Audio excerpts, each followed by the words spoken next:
Indian democracy में कुछ चीजें कभी पूरी तरह समझ नहीं आती और कुछ चीजें शायद हम लोग समझना ही नहीं चाहते। इन आधी अधूरी बातों के बीच में सच का सामने आना बेहद जरूरी हो गया है, फिर चाहे बात हमारी हिस्ट्री की हो या फिर प्रेजेंट सिनेरियो की। दर्शकों, इस वीडियो में हम दो ऐसी डेवलपमेंट्स को डिस्कस करने वाले हैं जहां एक चैप्टर अगर हिस्ट्री के सच से जुड़ा है तो दूसरा प्रेजेंट के। दोनों ही जगह बात आजादी की है और डेमोक्रेसी के सच की। क्या हमसे सच छुपाया जा रहा है या फिर उसे तोड़ मोड़ कर हमारे सामने प्रेजेंट किया जा रहा है? कर्नाटका हाईकोर्ट का एक रीसेंट फैसला इस पैराडॉक्स को एक बार फिर से सामने ले आया है। कोर्ट ने एक PIL को सुना जिसमें डिमांड की गई थी कि leader of opposition Rahul Gandhi और लोकसभा स्पीकर ओम बिरला और अन्य अथॉरिटीज को volume 2 of Mahatma Gandhi autobiography my experiment with truth पर अपना स्टैंड क्लियर करना चाहिए। जी हाँ, ये वही फेमस किताब है जिसके बारे में बच्चे से लेकर देश का बूढ़ा भी जानता है। ये किताब फ्रीडम फाइटर और father of nation Mahatma Gandhi की लाइफ स्टोरी पर बेस्ड है।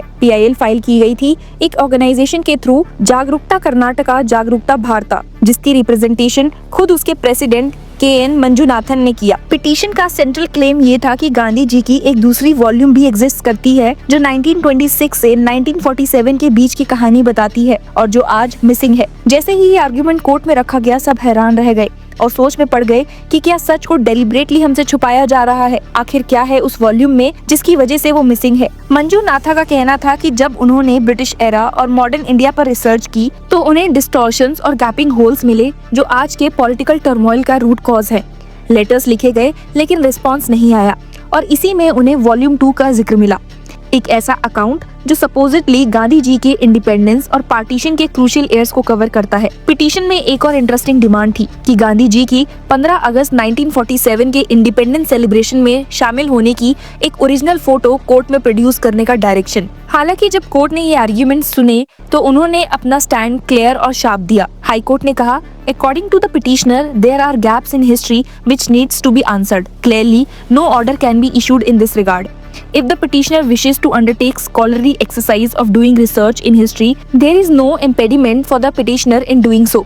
साथ ही कोर्ट ने ये भी कहा कि पिटीशन का रिलीफ वेग है, इसीलिए डिसमिस किया जा रहा है। वैसे तो एक तरफ हिस्ट्री के इस चैप्टर को कोर्ट ने एक वेग और अनटेनेबल डिमांड मानकर रिजेक्ट कर दिया है, लेकिन इसी के साथ एक बड़ी पॉलिटिकल और कॉन्स्टिट्यूशनल डिबेट अभी खुली है जो हमारे आज के टाइम से डील करती है। जिस तरह से वॉल्यूम 2 को सामने लाने की demand leader of opposition Rahul Gandhi से की गई, उसी तरह खुद राहुल गांधी के वोट चोरी एलिगेशंस भी देश की पॉलिटिक्स का सेंट्रल थीम बने हुए हैं। देखा जाए तो ये मिसिंग गांधी वॉल्यूम की कहानी अब एक डीपर पॉलिटिकल रेजोनेंस ले रही है, क्योंकि इसी वक्त राहुल गांधी अपनी वोट अधिकार यात्रा के थ्रू एक और मिसिंग ट्रुथ एक्सपोज करने की कोशिश कर रहे हैं। Arrest vote theft by BJP EIC nexus. Madhubani में उन्होंने कहा, votes matter for the poor because without votes you have no rights. If voting rights are lost, the constitution itself can not be protected. ये सिर्फ एक electoral slogan नहीं था, ये एक कॉन्स्टिट्यूशनल वार्निंग थी। गांधी ने BJP RSS पर चार्ज लगाया है कि उन्होंने कभी नेशनल फ्लैग और कॉन्स्टिट्यूशन का सम्मान नहीं किया और उन्होंने डायरेक्टली टारगेट किया 2023 के लॉ को, जिसमें इलेक्शन कमिश्नर को लीगल स्क्रूटनी से शील्ड कर दिया गया। राहुल गांधी का कहना था, Why was this law made? So that the election commission could steal votes without fear. ये वोट चोरी रेटोरिक अब हर दिन एक नए लेवल पे एस्केलेट हो रहा है।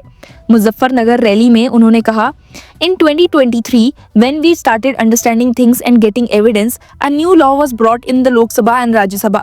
The law was that no matter what happens, no action can be taken against the election commissioner.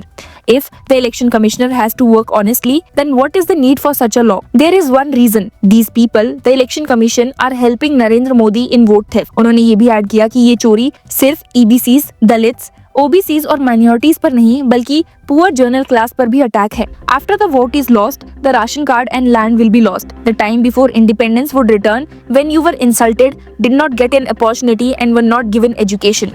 Rahul Gandhi का नैरेटिव अब क्लियरली एक दो ट्रैक पे चल रहा है। एक तरफ वो हिस्ट्री के मिसिंग पेजेस की बात करते हैं और दूसरी तरफ डेमोक्रेसी के मैनिपुलेटेड पेजेस की। Union home minister Amit Shah के 40-50 साल तक BJP के पावर में बनने वाली बात पर उन्होंने इसे वोट थेफ्ट का प्रूफ कहा। He said, Amit Shah has said many times that the BJP government will last for 40 to 50 years. So it got me thinking, how does he know that they will be in power for 40 to 50 years?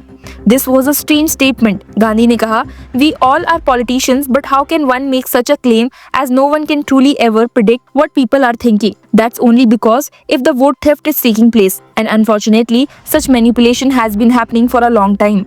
2024 Lok Sabha elections के बाद से ही राहुल गांधी ने repeatedly allegations किए हैं कि हरियाणा और महाराष्ट्र में election commission ने बीजेपी के फेवर में डिस्क्रिपेंसीज अलाउ की। प्रेस कॉन्फ्रेंस में उन्होंने कहा था कि बेंगलुरु सेंट्रल के महादेवापुरा सेगमेंट में 1 लाख बोगस वोट्स ऐड किए गए और कांग्रेस कैंडिडेट की जीत चुरा ली गई। Puppeted documents, duplicate IDs, fake addresses, सब कुछ उन्होंने दिखाया। उनका ये क्लेम था दैट ईसीआई का वेबसाइट डेलिबरेटली शट डाउन हो गया जब मैंने पब्लिक डाटा शेयर किया। आपको बता दूं कि कर्नाटका चीफ मिनिस्टर सिद्धरामैया ने भी उनके क्लेम्स को सीरियसली लेते हुए कहा है, we have asked the law department to look into it. Based on their recommendations we will initiate legal action. ये एक फॉर्मल एक्नॉलेजमेंट था कि राहुल गांधी के एलिगेशंस एक मेयर रिटोरिक से आगे बढ़ चुके हैं और अब सुप्रीम कोर्ट में भी इस मुद्दे पर इको सुनाई दिया है। एडवोकेट और कांग्रेस मेंबर रोहित पांडे ने एक पीआईएल फाइल की है जिसमें एसआईटी प्रॉब की डिमांड है महादेवापुरा और अन्य कॉन्स्टिट्यूएंसीज के वोट रोल मैनिपुलेशंस के लिए। पिटीशन ने सुप्रीम कोर्ट में कहा, frame and issue binding guidelines to the Election Commission of India to ensure transparency, accountability and integrity in the preparation, maintenance and publication of electoral rolls. साथ ही ये भी demand किया है कि रोल्स को मशीन रीडेबल और ओसीआर कंप्लायंट फॉर्मेट में पब्लिश किया जाए ताकि पब्लिक स्क्रूटनी पॉसिबल हो। पिटीशन का सबसे स्ट्रॉन्ग लाइन था that what is at stake here is not the outcome of a single electoral contest but the integrity and credibility of the electoral roll itself, the bedrock upon which the entire democratic process stand. इस सबके बीच में Karnataka High Court का PIL dismissal एक और symbolic layer को add करता है। एक तरफ एक पिटिशनर है जो कह रहे हैं कि गांधी जी की ऑटोबायोग्राफी का मिसिंग वॉल्यूम एक नेशनल ट्रुथ है जिसे डिस्क्लोज करना चाहिए। कोर्ट उसे कहती है कि स्कॉलरी रिसर्च आप खुद करिए, जुडिशरी का कोई रोल नहीं है। दूसरी तरफ राहुल गांधी कह रहे हैं कि एक और मिसिंग वॉल्यूम है डेमोक्रेटिक अकाउंटेबिलिटी का।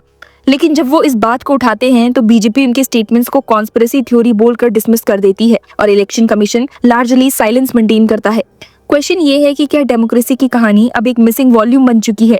हिस्टोरिकली गांधी जी की ऑटोबायोग्राफी का सिर्फ एक वॉल्यूम है जो ऑफिशियली पब्लिश हुआ है, my experiments with truth covering 1921 तक। उसके बाद के एयर्स के लिए कोई ऑफिशियल सेकंड वॉल्यूम एग्जिस्ट नहीं करती। स्कॉलर्स ने इस मिसिंग वॉल्यूम की थ्योरी को लार्जली मिथ माना है, लेकिन पीआईएल जैसे मूव्स एक बात को दिखाते हैं कि देश में एक डीपर हंगर है अपनी हिस्ट्री और डेमोक्रेसी की असली कहानी जानने की। ये हंगर तब और ज्यादा बढ़ जाती है जब ऑपोजिशन के लीडर रिपीटेडली क्लेम करते हैं कि आज के इलेक्टोरल प्रोसेस मैनिपुलेटेड है। लीगल लेंस से देखा जाए तो कर्नाटका हाईकोर्ट का डिसमिसल प्रेडिक्टेबल था। कोर्ट्स अपनी लिमिटेड जुरिसडिक्शन को रिकॉग्नाइज करती है, हिस्टोरिकल रिसर्च उनका डोमेन नहीं है।